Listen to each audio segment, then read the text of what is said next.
꼭 집을 사야 할까요? 전세나 월세를 통해 주거 안정성을 높일 수 있는 방법은 없을까요? 그분들한테 이렇게 말씀을 드리고 싶은 게요. 나는 자연인이다처럼 사시려면 그렇게 사세요. 저기 산속에 들어가면 어느 누구도 타치를 안 해요. 전세고 월세고 매매고 무슨 필요가 있을까요? 근데 우리는 수많은 사람들이 살고 있는 이 사회에서 같이 살고 있거든요. 전월세 살고 싶은 마음이 왜일까요? 전월세가 좋아서일까요? 어떻게 보면은 집주인한테 시달림을 받는 경우도 발생할 텐데 왜 그렇게 살려고 할까요? 돈이 없어서일 거예요. 적은 돈으로 효율을 극대화하고 싶어서이겠죠. 근데 세상은요, 내 맘대로 되지 않는 게 수많은 사람들이 같이 있는 동네다 보면 예를 들어서 뭐 전세 가격이 올라갈 수도 있고 그러면 집주인은 바볼까요? 무슨 마더 테레사 수녀님이라든지 프란체스코 교황님 같으실까요? 그래가지고 그래 너는 이렇게 하니까 싼 가격에 이렇게 살아라라고 얘기하실 분이 몇 분이나 되실까요? 나는 좀 있다가 스트레스를 받는다고요. 전세를 살고 싶고 월세를 살고 싶은 거는 나의 효용 가치를 극대화하면서 싼 가격으로 하고 싶다라고 하는 욕망이 들어가 있는 것은 맞으나 상대방인 집주인이나 이런 사람들도 똑같은 심정일 거라고요. 나의 효용 가치 극대화를 위해서 싸움이 일어나요. 그래서 맨날 스트레스 받고 살게 되거든요. 그렇기 때문에 전월세로 사는 것보다 집주인으로 사는 게 냉정하게 보면은요. 냉정하게 보게 되면 이게 얼마나 유리한지를 잘 계산해 보면 마찬가지예요. 지금 당장 매매 가격이 10억이고 전세 가격이 5억이다. 5억으로 사니까 괜찮은 거거든요. 근데 집주인이 계속 6억 냈네, 7억 올려라, 8억 올려라 이런 상황이 되면 엄청나게 스트레스죠. 집에다가 개 키우지 말아라, 못 박지 말아라 등등 이런 거 하게 되면 스트레스 받겠죠. 그러면 나중에 어떤 현상이 만들어지게 되면은요, 이자기를 계산해요. 내가 대출을 받아서 했을 때 이자를 이만큼 더 내야 되거든. 이만큼 이자를 더 내야 되는데 그게 나을까? 차라리 돈을 몇 푼 더 내는 게 맞을까? 개 키우지 마라, 못 박지 말아라, 돈 더 올려줘라, 스트레스를 받는 게 맞을까? 어느 순간 한계용에 의해서 그게 더 훨씬 더 나을 거예요. 그리고 이사를 갔네? 이사를 갔는데 또 기회가 생겨가지고 집값이 떨어졌더라도 내가 감안하고 온 거잖아요. 이자 더 낼 생각하고. 그랬는데 집값이 만약에 올랐어, 나중에. 그거 다 내 거거든. 어느 게 효용 가치가 가장 높을까요? 주택을 구입한 것이 효용 가치가 훨씬 더 높아요. 그리고 지금 나이가 드신 분들이 집을 사라, 집을 가져라, 전세보단 그게 낫다라고 하는 가장 큰 이유가 뭐냐면 그 경험을 통해서 효용 가치가 가장 큰 게 전세, 월세보다는 이게 낫다라는 거를 경험했기 때문에 그 부분을 얘기하는 거죠. 그래서 그거는 본인의 생각대로 얘기를 하시는 건데 바꿔 말하면 본인이 그 과정에서 지금 제가 말씀드린 경험이 하나도 없었기 때문에 내 눈에는 10억짜리 집을 사는 것보다 5억짜리 전세 들어가는 게 효용 가치가 높다라고 생각하는 것뿐이에요. 하지만 지금 제가 말씀드렸던 내용을 잘 생각해 보시면 저와 같은 사람들이 바로 10년, 20년 살아오면서 경험했던 그런 효용 가치의 변화들이 있었기 때문에 집을 구입하는 게 낫겠구나라고 하는 판단의 변화가 만들어진 거거든요. 그래서 그거를 여러분들한테 얘기를 하는 거예요.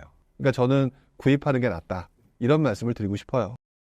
강남이나 서울 중심지에 비해 상대적으로 저렴한 지역 중 내 집 마련을 고려해 볼 만한 좋은 곳은 어디일까요? 내가 살고 있는 동네를 보거나 그게 도대체 탐탁지 않다라는 분들이 있을 거예요. 그렇다고 강남 보는 건 말이 안 되거든요. 그러면 적정한 타겟을 선정하세요. 내가 할 수 있는 금액. 그래서 그 금액으로 약간만 좀만 더 보태거나 그러면 들어갈 수 있다라고 하면 좀 더 집중적으로 보겠죠. 그런 방법을 택하시는 게 맞는 건데 그냥 맨날 뭐 예를 들어서 엘스 리센츠는 어떻고 둔촌주공이 어떻고 헬리오시티는 어쩌고 하는데 나는 그거 살 돈이 전혀 없다. 쓸데없는 소리 같기도 해요. 그리고 난 다음에 한 가지 필요한 거는 정부가 얘기하는 동네를 가는 게 맞아요. 왜냐하면 지금 나는 제일 많은 사람들이 그 얘기를 하는 거거든요. 제일 많은 사람들이 나는 강남에 가고 싶어, 나는 예를 들어서 잠시에 가고 싶어 라고 얘기하는 건 나의 로망이잖아요. 그렇죠?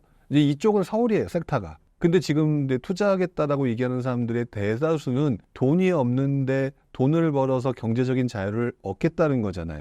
그렇죠? 그 사람들한테 잠실 가지 말라고 하는 건 당연한 얘기지만 또 한편으로는 이왕이면 돈 되는 데 가고 싶은 거잖아요. 그럼 그 동네가 여러 가지 호재나 기타 이런 등등 이런 것들에서 움직여야 된단 말이죠. 그러니까 즉 무언가가 테마가 있어서 움직이는 동네여야 되는데 그것들을 자세히 보게 되면 정부가 방향을 만들어요. 왜냐하면 지금 정부가 서울이 움직이니까 서울을 눌렀죠. 근데 이 과거에 2014년도 같은 경우는 빚내서 집사라고 얘기하는 그 용어를 아마 기억하시는 분들 꽤 있으실 거예요. 그 당시에 최경환 부총리가 실제로는 그렇게 얘기는 하진 않았지만 언론 기사에서 빚내서 집사라라고 표현을 했다라고 하면서 되게 유명해진 말인데, 빚내서 집사라고 얘기했더니 우리들은 뭐 했는 줄 아세요? 저 나쁜 놈라고 얘기했죠. 맞아요. 어떻게 보면 빚내서 집사는 건 좀 그렇지. 근데 정부가 판을 만들어줬잖아요. 그리고 그때 분양권이나 이런 것들을 전매해서 할 수 있도록 허용해줬어요. 즉 수익 낼 수 있는 것들을 만들어줬잖아요. 그쵸? 그러면 내가 나중에 보니까 나 돈이 없어서 지방 가야 되는데 라고 하면서 많은 분들이 지방 괜찮나라고 물어보시거든요. 내 기준으로 세상을 보는 거예요. 내가 돈이 없어서 지방을 가야 되려고 했는데 지방이 움직이지 않으면 말짱 도루묵이잖아요. 근데 예를 들어서 지방에 주택을 사게 되면 무엇을 해주고 뭐 하게 되면 세금도 깎아주고 이런 것들이 되게 많이 만들어졌어요. 그러면 그 동네 가는 사람이 많아지겠죠? 그러면 오르는 거예요. 그런 판을 읽을 수 있도록 하려면 정부가 정책을 어떻게 만들어 나가는지를 자세히 봐야 되겠죠. 그러려면 평상시 부동산에 대해서 꼼꼼히 다른 일도 하다가도 내 회사 일도 하고 뭐 하다가도 이렇게 되는구나 계속 봐야 되는데, 보면은 이러쿵저러쿵 불만만 많고 이러쿵저러쿵 딴지만 걸고 이러면서 또 막상 왜 나는 이렇게 안 되나 이런 생각하시는 분들이 좀 있는 것 같아요. 일단은 내 동네 위주로 보지만 내 동네 위주로 본 게 지방장에는 예를 들어 적용이 안 되나? 돼요. 똑같아요. 그러니까 정부가 만들어주는 대상 지역. 근데 그런 것들을 지금 정부가 하나도 안 하고 그냥 누르기만 해. 기다려야죠. 세상을 자기가 만들 수 있다고 생각하시나요? 하나님도 아닌데?